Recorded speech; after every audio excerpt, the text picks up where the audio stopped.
Bonsoir Sheila. Bonsoir. Alors je suis le miroir qui parle. Oui, c'est d'ailleurs terrible de... Il faut que je change mon regard parce que je peux pas me regarder. Moi, je déteste... Alors, sinon, je vais m'engueuler. Dans une heure, on va pas être d'accord, donc... Alors vous êtes face à un miroir, donc face à votre image. Comment vous réagissez en général face à votre image, Sheila? C'est-à-dire que le matin, je m'adore.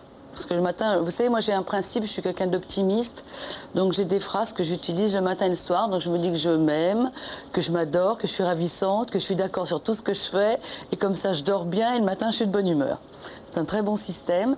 Sinon, là, vous voyez, par exemple, je ne suis pas très à l'aise, donc je ne me regarde pas. Voilà, je regarde là en me disant que vous êtes là et que je suis très contente de vous deviner.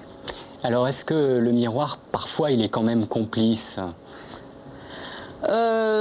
Pour moi, le miroir, il est complice. Je vous dis quand je dis ce genre de phrase, parce que je rigole, mais c'est vrai que je le pratique. Je l'ai beaucoup pratiqué.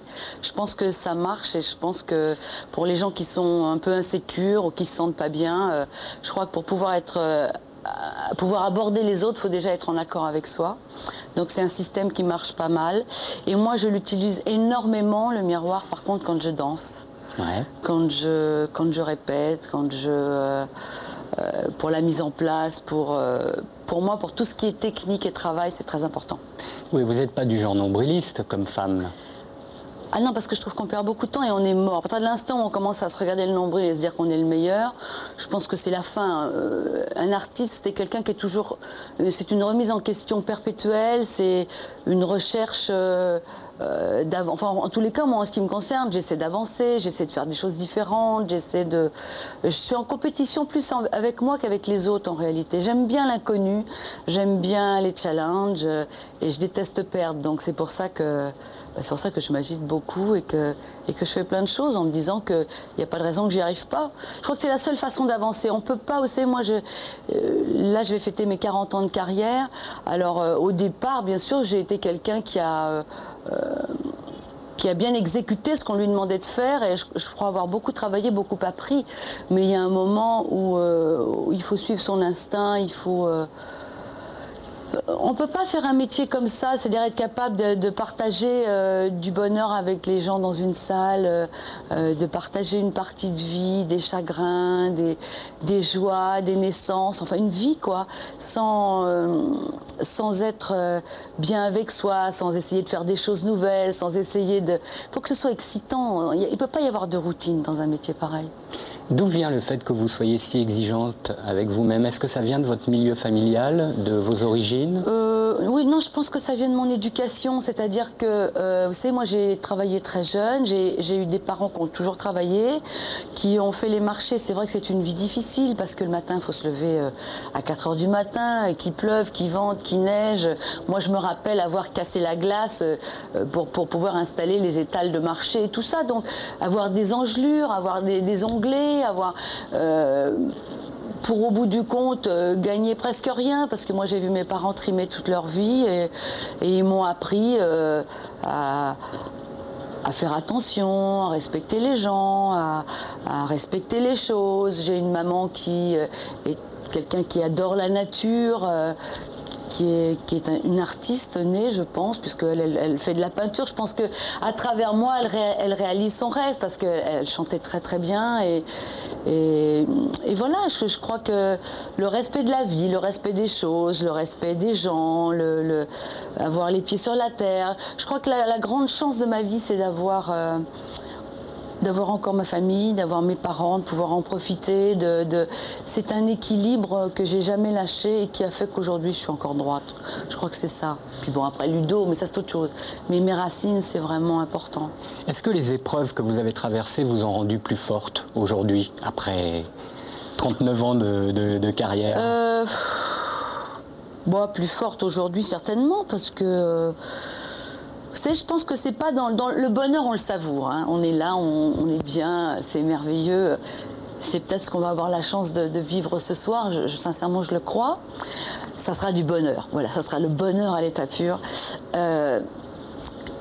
Tous les problèmes de la vie, je pense que c'est dur à vivre sur l'instant, mais je crois aussi que c'est ce qui vous fait grandir, c'est ce qui vous fait avancer, c'est ce qui vous... Il y a une chanson qui s'appelle « Vivre mieux », où il y a une phrase que je trouve très belle qui dit « Toutes ces rides d'amour qui rendent vieux, je veux vivre avec et oublier ». Et c'est vrai que je pense qu'il y a le temps fait que le visage commence à refléter. À 20 ans, on est beau parce qu'on est jeune. À 40, on est en pleine force de l'âge. Passé 50, je pense que le visage commence à devenir le reflet d'une âme. Et c'est là qu'on voit les gens qui vieillissent bien ou les gens qui vieillissent mal. Parce qu'on n'a plus le reflet de la jeunesse, on a le reflet de son intérieur. Et je crois qu'il y a des rides qui rendent très beau.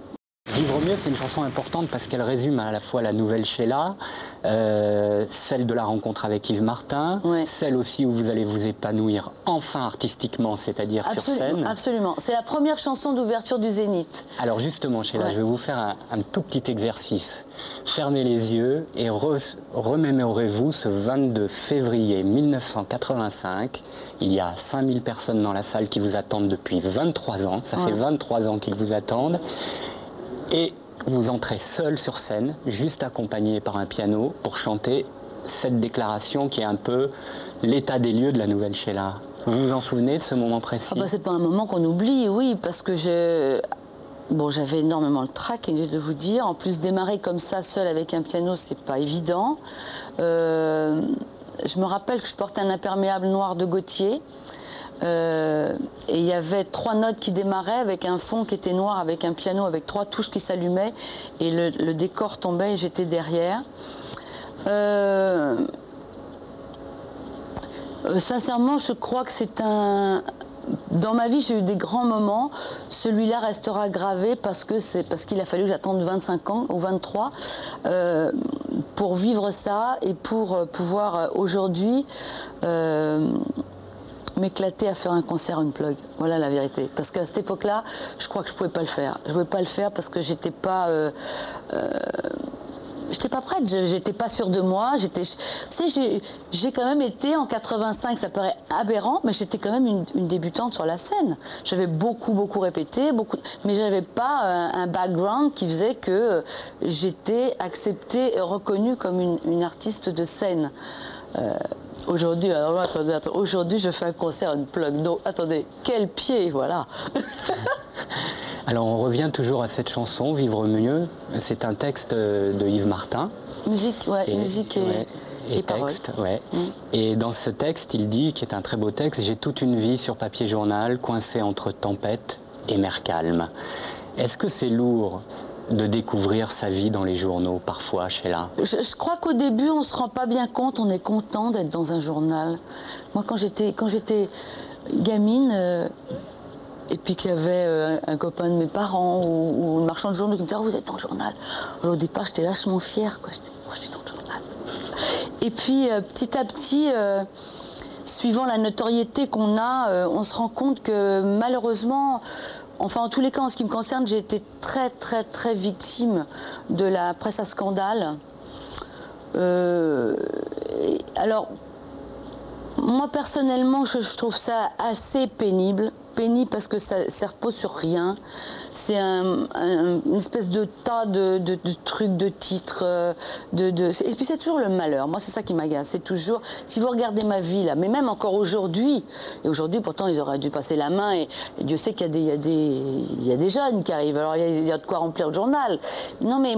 Je sais pas, ils sont assez. Alors, si vous voulez, c'est aussi quelque part le fait de me dire que si je vendais pas, je serais pas à la une de ce genre de journaux. Mais il y a des moments, franchement, j'en ai marre, quoi. Tu sais, c'est difficile de vivre sous le regard des autres constamment. Moi, j'avoue qu'il m'arrive, là encore, ça m'est arrivé il y a 15 jours ou 3 semaines, de rentrer chez mon marchand de journaux, de voir la une et de dire, mais qu'est-ce qui m'arrive encore? Genre, le terrible drame, ou alors... ses amis s'inquiètent, ou alors Sheila va-t-elle s'en remettre? Enfin, c'est toujours horrible. Je suis Cosette, je suis perpétuellement Cosette alors que je vais très bien. Je suis quelqu'un d'extrêmement positif, donc ça m'agace. Franchement, ça m'agace. Mais bon, on va vous répondre, c'est la rançon de la gloire. Ouais. Est-ce qu'il y a des chansons, quand vous étiez petite fille, qui vous faisaient rêver, qui vous faisaient partir comme ça? Ouais. Il y en a eu des tas. Hein. Alors la première qui me revient à l'esprit, parce que c'est celle qui a marqué mon enfance, c'était chez ma grand-mère. c'était ma grand-mère, elle avait un vieux pick-up dans son meuble de salle à manger. Et la chanson que j'ai écoutée, mes petites filles, toutes petites, j'étais assise par terre et puis je remettais, c'était les 3 cloches avec les compagnons de la chanson, par Édith Piaf. Ça a été un truc qui m'a fait voyager. Après, ça a été... il y en a eu plein, hein, je résume parce que sinon ça va... Je ne peux pas tout citer. Ça a été une autre chanson qui s'appelait... je me rappelle, je faisais du trapèze à l'époque, je faisais de l'acrobatie. C'était une chanson qui s'appelait Moulin des Amours. Donc j'étais petite fille, hein. Vraiment, je vous parle de l'enfance, là. Après, il y a eu Pétula, qui m'a bien fait kiffer parce que je trouvais qu'elle avait une voix sublime et qu'elle a une voix sublime. Et sa voix n'a pas changé, ça je trouve ça extraordinaire. D'ailleurs, Pétula, elle a un peu marqué votre destin, Pétula, puisque vous avez chanté une chanson de Pétula Clark devant Claude Carrère, non, pour votre... Oui, non, mais Pétula, c'est un peu mon porte-bonheur. Moi, j'ai chanté de Pétula, j'ai chanté Chariot. Chariot. Moi, Pétula, c'est quelqu'un d'important, ouais. C'est un petit peu un... Je sais pas, c'est quelqu'un qui était là, quoi. Édith Piaf, pareil. Édith Piaf, je me rappelle que la première scène que j'ai faite, en 63, c'était à Reims. Et elle est morte quelques jours avant. Et je me rappelle que j'ai été sur sa tombe. Et c'est parce que la première fois, elle avait chanté sur scène, elle aussi, c'était à Reims. Et vous savez, c'est des petites choses comme ça qui font que... Vous l'aviez rencontrée, Édith Piaf? Non. Vous n'avez jamais eu l'occasion de la rencontrer? Non. En revanche, vous avez rencontré des légendes de la chanson comme Georges Brassens, ouais, qui vous aimait beaucoup. Alors ça peut surprendre les gens, parce qu'ils pourraient dire, oui, Brassens aimait Sheila. Ah bon? Or, il avait un énorme respect pour vous. Et ouais. il l'avait dit une fois à une interview à France Inter, lorsqu'on vous raillait un petit peu, il avait dit, messieurs, dames, on ne critique pas les collègues de bureau. Voilà, je ne critique pas mes collègues de bureau. Ce que je trouve une phrase géniale qu'on devrait aujourd'hui afficher partout, devant tous les gens du showbiz, pour qu'ils prennent ça comme... parce que ça, c'est fabuleux. Mmh. Est-ce qu'aujourd'hui, alors que vous êtes en accord avec vous-même, vous partagez la vie... Des fois, je m'engueule. C'est vrai, vous vous engueulez des fois? Ah ouais, des fois, ouais. Vous êtes dur avec vous-même, vous vous tabassez? Non, je me tabasse pas. Mais bien sûr, je me déteste. Des moments, je me déteste. Je me déteste quand je cède trop facilement. Je me déteste quand... moi, j'aime pas tellement la discussion. Moi, je suis quelqu'un, je suis un peu... Oh là là, et on se détend. Mais j'aime pas la tension, moi, à vrai dire. J'aime bien faire les choses... plutôt d'envoyer dans le calme, apprécier. Donc c'est vrai qu'il y a des moments, je cède juste parce que j'ai pas envie de discuter, puis après je m'en veux. Ouais. Bon, c'est jamais grave. Hein. Justement, aujourd'hui que vous êtes en accord avec vous-même, que vous partagez votre vie avec l'homme que vous aimez, que vous faites les chansons que vous aimez, que vous faites de la scène, que artistiquement vous êtes accompli, est-ce qu'il y a des choses qui pourraient encore vous blesser dans le jugement que les autres portent sur vous? Aujourd'hui, ça vous passe à vrai dire, je peux pas me fier au jugement parce que... Enfin si, des gens que j'aime, pour moi c'est important. Je sais que... Par exemple, ma mère est très dure avec moi. Elle est assez directe, elle me dit la vérité, je trouve ça intéressant. Yves, par exemple, alors lui, il est même dur, quoi. Mais c'est quelqu'un qui me fait avancer, donc je l'accepte. Il y a des gens chez qui je vais les envoyer paître. Lui, je sais que même si pendant 2 heures, je ne vais pas lui parler parce qu'il m'a énervée, c'est jamais gratuit et ça fait toujours son chemin et son travail. Et je pense qu'aujourd'hui, sincèrement, si je chante les chansons que je chante, et surtout si je suis capable de faire ce que je fais, je pense qu'il y est aussi pour beaucoup. Je vous l'ai dit tout à l'heure, mais c'est vrai... on est obligé d'avoir des gens qui vous guident. C'est indispensable, je veux dire, parce que sinon, on va être content avec ce qu'on a. On va peut-être pas avancer. Moi, je pense qu'il faut toujours avancer. Il faut toujours marcher. Vous n'avez jamais eu une cour autour de vous qui disait tu es la plus belle, tu es la plus grande, etc., etc. Ça, on l'a quand on rapporte beaucoup d'argent. Dans les débuts, cours peut-être pas, mais j'ai eu toujours les mêmes gens, les mêmes personnes. C'était un peu... et c'est marrant parce que je regarde un peu ce qui se passe aujourd'hui, parce que moi j'ai pris du recul sur tout ça, et ça m'amuse de voir tous les jeunes, et on se rend compte que vraiment, même ne serait-ce que 30 ans après, ça n'a pas changé, quoi. C'est la poule aux œufs d'or, quoi, c'est ça.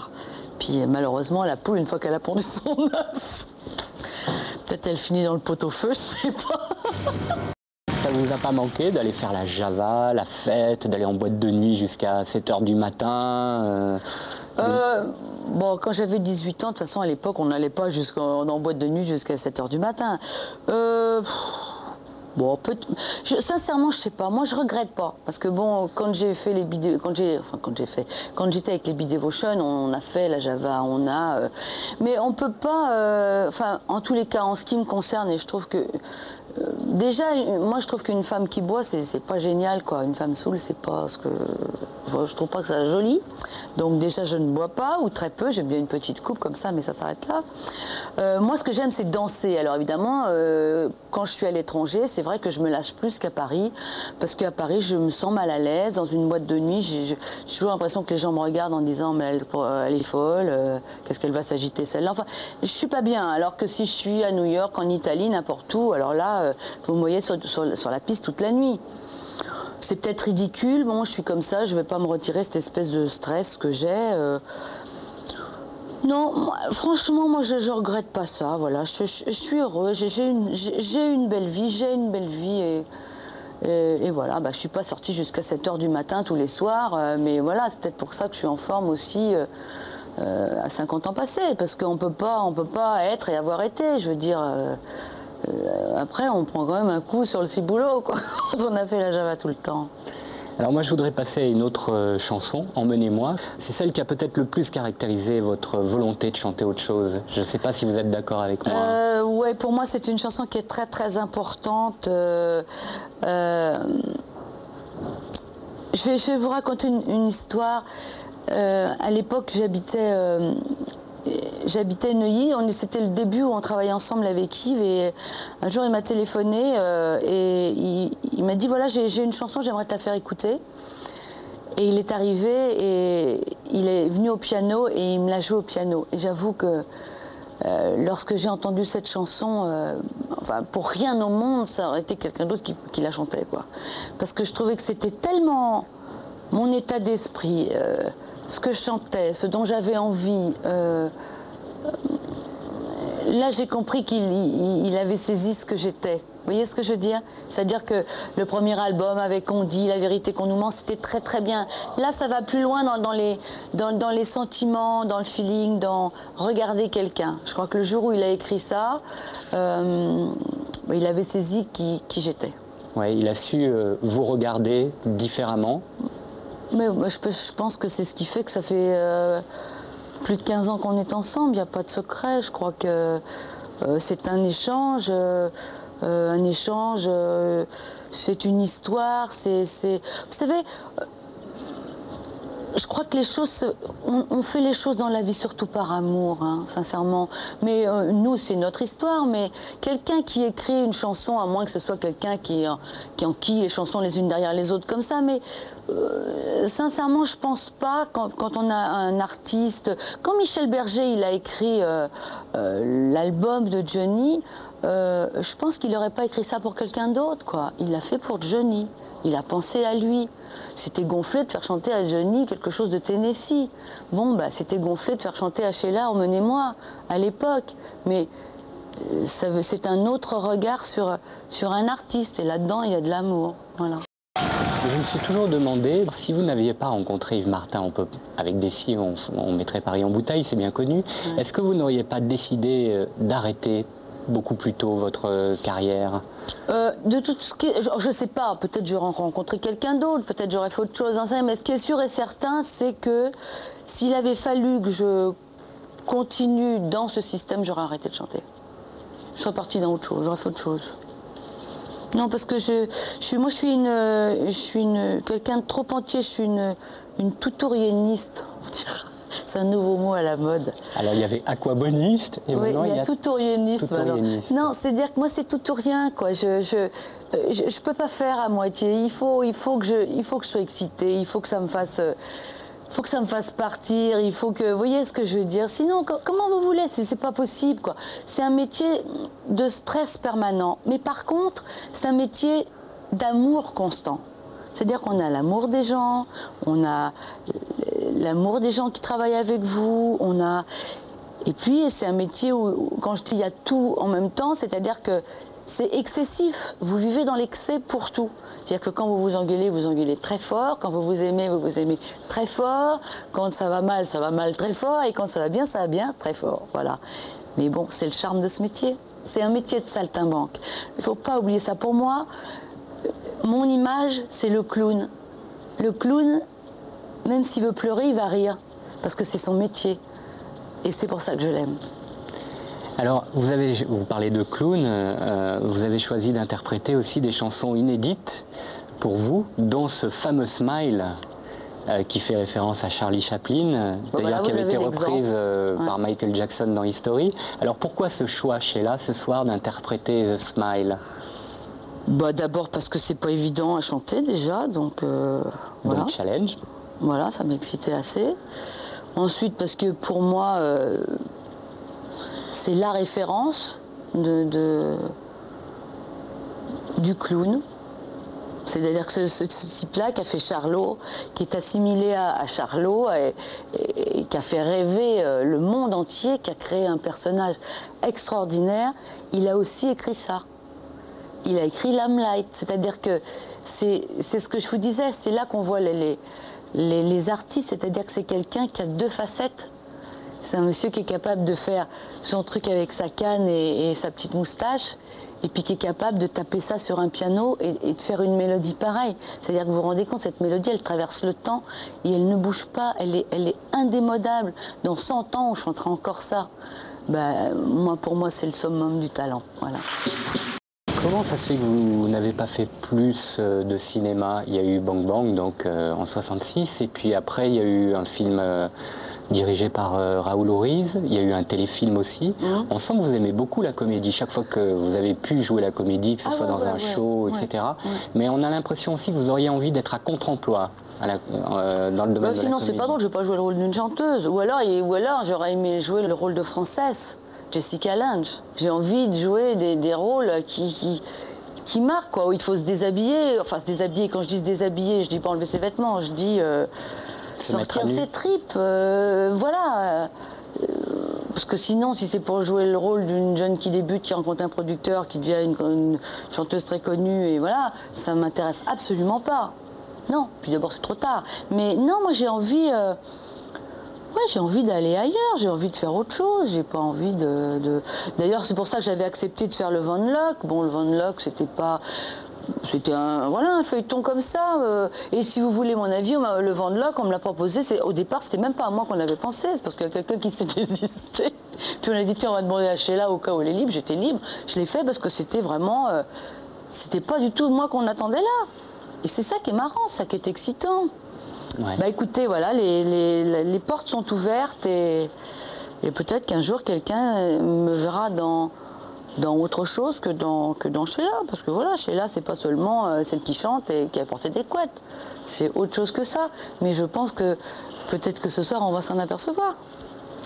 Vous avez décidé aussi de choisir une chanson importante qui s'appelle Partir. Alors vous allez voir l'enchaînement, là, Sheila. Vous avez décidé de partir en 89. Hein? Très fort. Est-ce que on peut revenir un petit peu sur cette décision? Est-ce qu'il fallait le faire à tout prix? Maintenant que vous êtes revenu. Oui. Moi, je dis oui. Je dis oui. Parce que c'était mon choix. Après tout, j'ai quand même c'est ma vie. Alors peut-être que si j'avais fait un autre album et encore un autre album, et je suis pas d'accord. Moi, je pense qu'il fallait que je le fasse. Il fallait que je le fasse parce qu'il fallait que j'avance. Il fallait que je me retrouve. Il fallait que je pleure, il fallait que je sois seule, il fallait que je vois la vérité en face, que je vois que j'ai tellement avancé pendant ça. D'abord, j'ai fait de la sculpture. C'est ce que c'est pour quelqu'un qui a été depuis l'âge de 16 ans, tout le temps dans la lumière, tout le temps accompagné, tout le temps se retrouver seul devant de la terre. C'est terrible. Eh ben, je vais vous dire une chose. Moi, seule devant ma terre, j'ai même pas mis de musique. Parce que je faisais travailler autre chose. Je faisais travailler mes mains. Et d'un truc, j'ai jamais fait ça de ma vie. Et à travers oui, rien que d'en parler, moi j'ai les mains qui chauffent. Parce que, voilà, parce que c'est autre chose, c'est une autre expression. Après, j'ai écrit. Alors pourquoi j'ai écrit? J'ai écrit parce que ce que j'ai trouvé génial dans cet arrêt, c'est autant mon téléphone n'a plus sonné, et autant mon courrier n'a jamais cessé, et autant les gens ont continué à m'écrire, m'ont parlé, m'ont dit, certains m'ont dit qu'ils ne me comprenaient pas, d'autres m'ont dit qu'ils me comprenaient.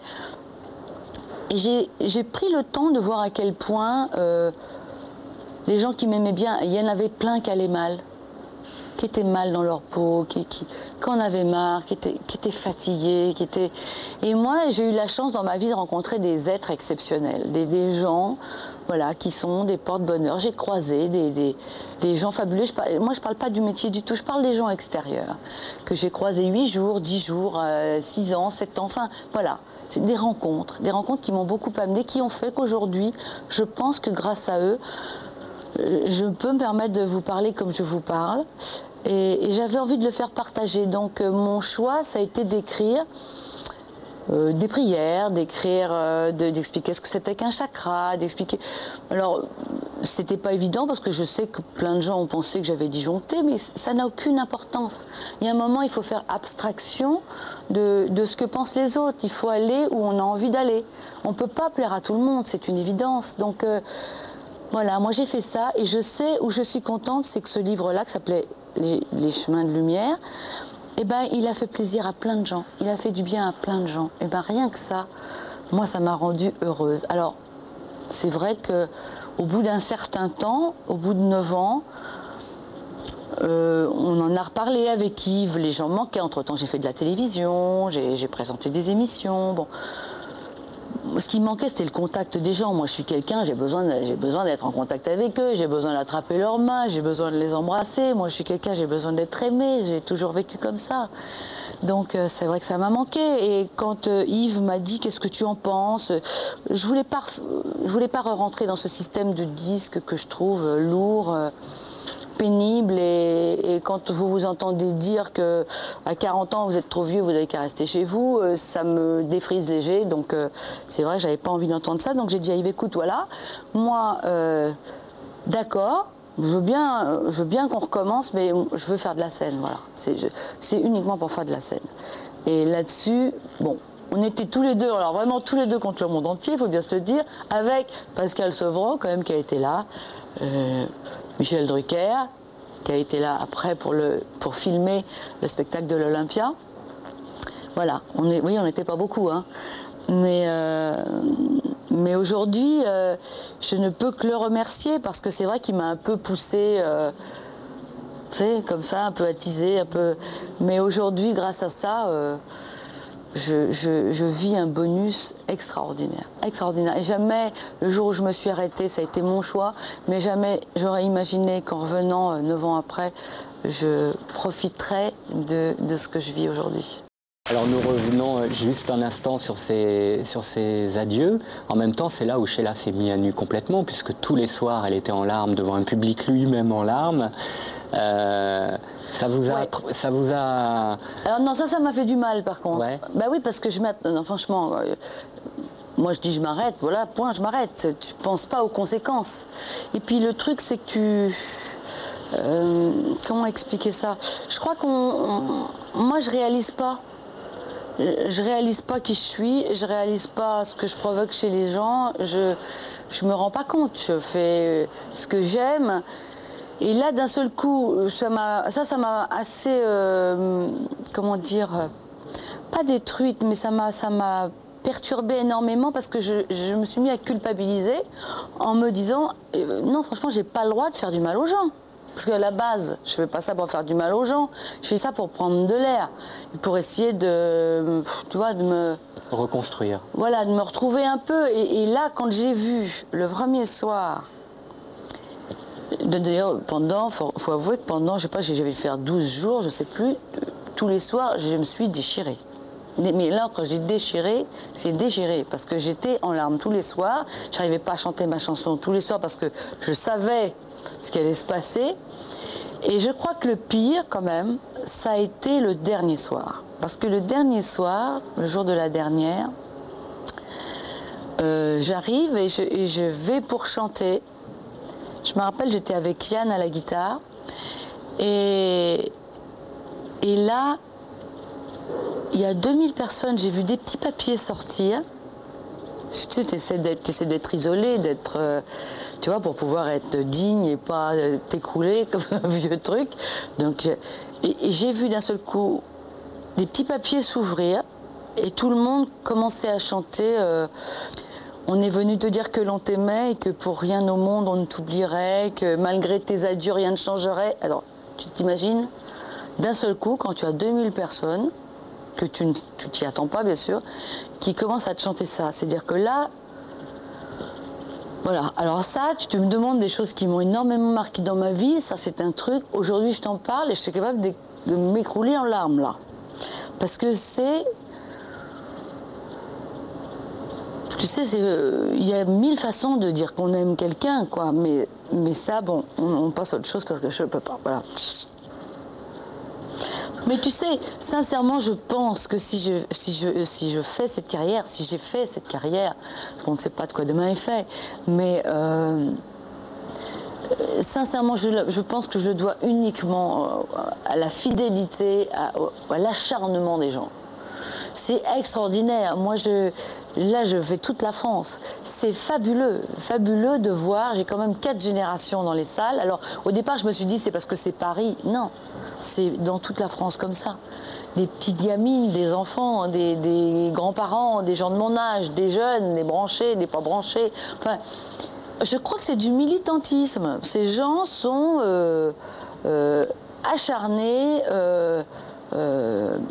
Ils se battent, mais ils trouvent injuste que je ne passe pas sur certaines radios. Ils trouvent, si eux quelque part, même moi, je leur dis, mais vous savez, sincèrement, je pense que vous utilisez beaucoup d'énergie et vous n'allez pas, si, ça peut pas durer et tout. Et je crois que tout ce qui a pu m'être fait ou être dit, ou tout ce qui a été vilipendé pendant des années,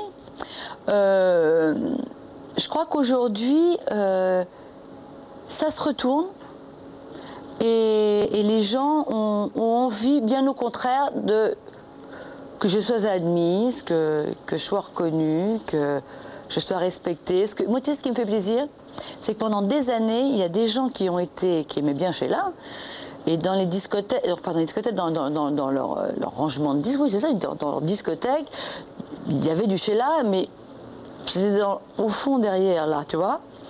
Aujourd'hui, Sheila, c'est devant. Alors ça, pour moi, c'est la plus belle des victoires, parce que je le dois à eux. C'est ça qu'il faut savoir. À eux, à des gens comme vous, à quelques amis, très peu, qui se disent qu'au fond, je suis peut-être pas aussi con qu'on veut bien le penser, que peut-être que, dans le fond, c'est que ma carrière, elle est plutôt sympa, et que je suis pas aussi antipathique et aussi enquiquinante qu'on veut bien le dire. Tu vois ce que je veux dire? C'est un ensemble de choses qui fait que ils sont très peu, mais grâce à ces gens-là, grâce à leur amour, grâce à leur ténacité, ça nous a donné à eux, à moi, du courage, l'envie et aujourd'hui le plaisir. Et aujourd'hui, qu'est-ce qu'on fait? On est sur Canal Jimmy et on va faire un concert unplug. Moi, qu'est-ce que tu veux que je te dise? On peut me parler de tout ce qu'on veut, tu comprends, les victoires, la musique, le machin, le truc. Moi, je m'en fous, je suis là, puis alors, quelle éclate! Je me souviens d'une réponse qui m'avait marqué. Vous me disiez, oh, c'est quand même plus important que dans les bacs de disques, il y ait Brassens, Ferré, Ferrat, que Sheila, après tout. C'est vrai, mais je continue à le dire. Parce que c'est la vérité, parce que ça, c'est autre chose. Là, tu parles de la langue française, tu parles de la poésie. Moi, Non, attends. Moi, ce qui m'énerve un peu dans tout ça, c'est que... On fait quoi? On fait quand même de la chansonnette. C'est sympa, parce que c'est vrai que dans 40... Là, je vois des gamines qui chantent encore les Rois Mages. Bon, c'est génial. C'est de la chanson populaire. Mais enfin, faut pas se prendre pour ce qu'on n'est pas non plus. Faut arrêter, qui qu'on soit. Tu peux pas mélanger Brassens, Ferret, Gainsbourg, Souchon, et encore, je pense qu'il sera encore plus reconnu dans quelques années, je vais citer personne, hein, parce que je veux pas... Mais on est quand même nombreux, on fait de la chanson populaire. Et ceux qui ne le reconnaissent pas ont tort. Parce que je trouve que c'est un atout, déjà, parce que bon, on peut être là 40 ans après, c'est quand même fabuleux, avec des enfants qui chantent les chansons qui ont été chantées par leur grand-mère. Moi, tu m'excuseras, mais la chanson, pour moi, c'est ça. Mais il ne faut pas non plus se prendre pour ce qu'on n'est pas. Attends, non, moi, je suis pas d'accord. Là, tu vois, je suis très... J'essaie de rester en retrait et de ne pas m'agacer parce que faut pas se prendre pour ce qu'on n'est pas, quoi. Faut arrêter, attends. Quitte à se sous-estimer un peu trop parfois. T'es énervé, hein. Ouais. T'es énervé. Mais non, mais reconnais, j'ai raison, je sais que j'ai raison. C'est pas me... Mais attends, mais moi je me trouve excessivement talentueuse, ne crois pas. Ça n'a rien à voir. J'espère que je vais aller encore plus loin, j'espère que je pourrai faire encore d'autres choses. Ça n'a rien à voir. Simplement, je reste à ma place. Ça ne retire pas les qualités des gens, ça ne retire pas ce qu'ils savent faire. Moi je pense être une des rares à savoir chanter, danser, jouer la comédie, oui, voilà, et je le dis. Et puis en plus... ils ont qu'à venir se mettre sur les rangs. C'est pas du tout prétentieux de ma part. C'est comme ça. Mais il faut pas non plus... Tu vois, il faut savoir rester à sa place. Je crois que c'est beaucoup mieux. Est-ce qu'à un moment donné, Sheila n'a pas eu envie de reprendre son nom de l'état civil et de signer ses nouveaux disques, ses nouvelles chansons, Annie Chancel? Non, moi je suis pas dans ce trip-là, moi. Non. Mais moi j'assume Sheila, moi. D'abord c'est un joli nom déjà, je trouve. Et puis ensuite, pourquoi se renier? Moi je vais pas me renier, moi je suis, voilà, je suis née Annie, je suis les deux. Je suis Annie Chancel, c'est vrai que si on m'appelle dans la rue Annie, ça m'agace. Parce que ça m'appartient et que les gens qui m'appellent Annie sont vraiment des intimes. Mais Sheila, moi, je suis très fière de Sheila. J'ai pas du tout envie de changer de nom. Et d'ailleurs, le jour où on m'enterrera, on va pas enterrer Annie Chancel, on enterrera Sheila. Donc pourquoi veux-tu que j'ai cette envie-là Non, moi, je suis Sheila et fière de l'être. Ouais. Et sous ma croix, qu'est-ce qu'il pourrait y avoir d'écrit s'il y a le nom de Sheila, puisqu'on parlait de la mort? Dans une chanson, il était dit, on dit, je crois, sous ma croix, elle sera marquée à la craie blanche, pris à contresens. Qu'est-ce que vous aimeriez bien trouver comme phrase finalement? Je ne sais pas, c'est comme j'ai mourir très vieille, tout le monde aura oublié Sheila. Donc, je sais pas, qu'est-ce que je pourrais avoir? J'en sais rien. Ça se trouve, peut-être que je partirais m'envoler. Je sais pas, sincèrement, j'ai pas du tout envie de penser à ça. Et